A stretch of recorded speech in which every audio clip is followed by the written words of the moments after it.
Vulpro is a vulture conservation organization that is dedicated to the preservation and protection of African vulture species. We do rehabilitation, we do captive breeding for conservation purposes, so we do not do captive breeding for any trade. All those birds are destined for release. We do extensive education and awareness programs, as well as extensive research programs. The end goal being to prevent the extinction of African vulture species through threat mitigation and by preventing ongoing declines.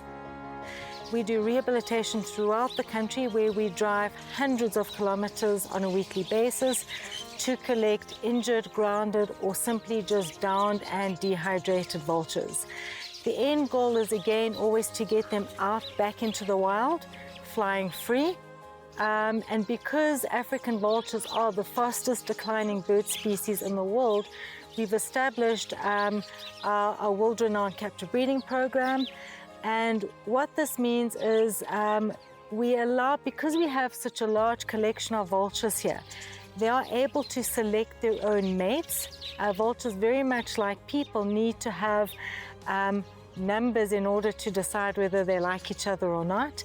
Once they pair up, they're monogamous, and that pair remains together for life and at least in captivity. And then what we do is we allow the birds to breed. Either the chick will naturally hatch with the parents. If they are proven good parents, we have a hands-off approach. If not, we will assist the chick to hatch. We will raise it for about 5 days. We will then give the parent that's sitting on a dummy egg the chick, and we will take the dummy egg out. And the parents amazingly accept the chick very readily, and they're super excited. We then have a release program, and we look at specific selected sites where we need to bolster the population. At the moment, we're looking at population supplementations across the country. Eastern Cape is recognized as an area where Cape vultures are declining rapidly. So we are releasing the birds into the Eastern Cape. Every single one has a tracking device, and that is important because, again, this is a pilot study. So we need to understand firstly if the captive bred birds survive, if they behave like true wild birds behave, and if they are integrated into the wild. So those are important elements in order to actually continue with our captive breeding program. Once we get to that stage, and if the chicks survive, a true measure of success is whether those captive bred release birds breed themselves and are able to produce offspring, and those offspring survive.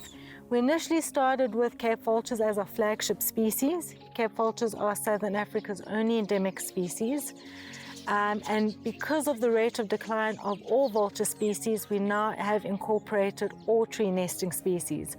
So we're doing captive breeding on African whiteback vultures, on hooded vultures, lappet-faced vultures, and white-headed vultures.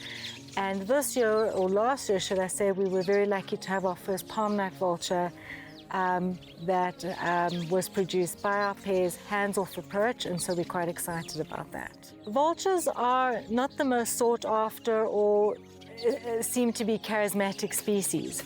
So what we're needing is we're really needing the public to get involved and to buy into the conservation of the species. In order for us to do that is, firstly, we need to change people's perceptions to firstly like the birds. So what we're asking the public is to get involved, help spread the word, come and visit Vulpro, become part of the change, volunteer at the center.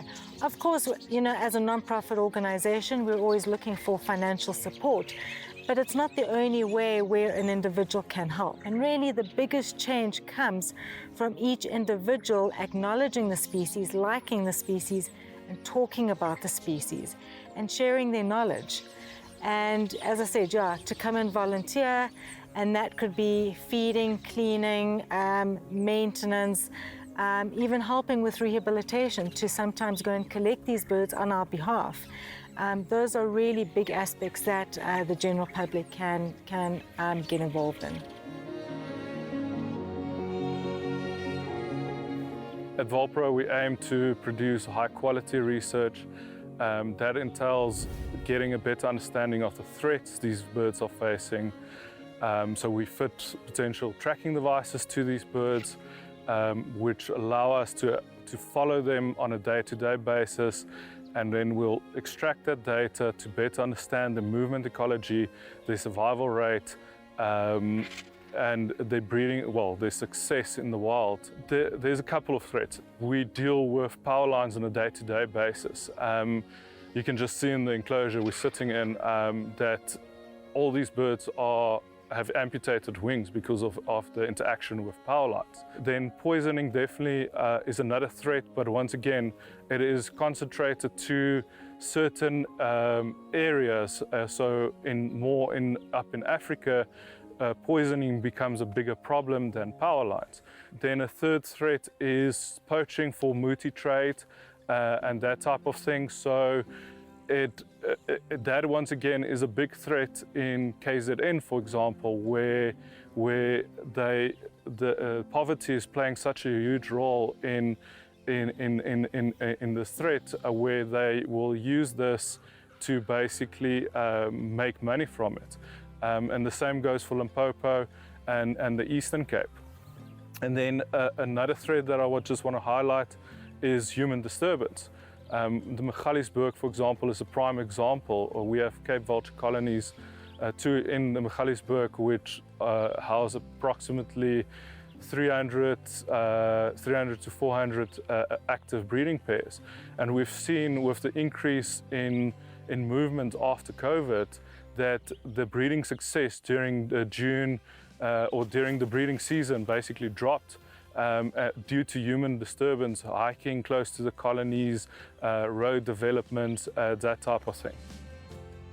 So Vulpro uses the research and the facility to educate people so that people better understand the importance of the species, because they have such a bad reputation. With the education, it's always important to showcase to people that they are such an important species and they play such an important role in cleaning up the environment, because without them we're going to see much more outbreaks of rabies, zoonotic diseases.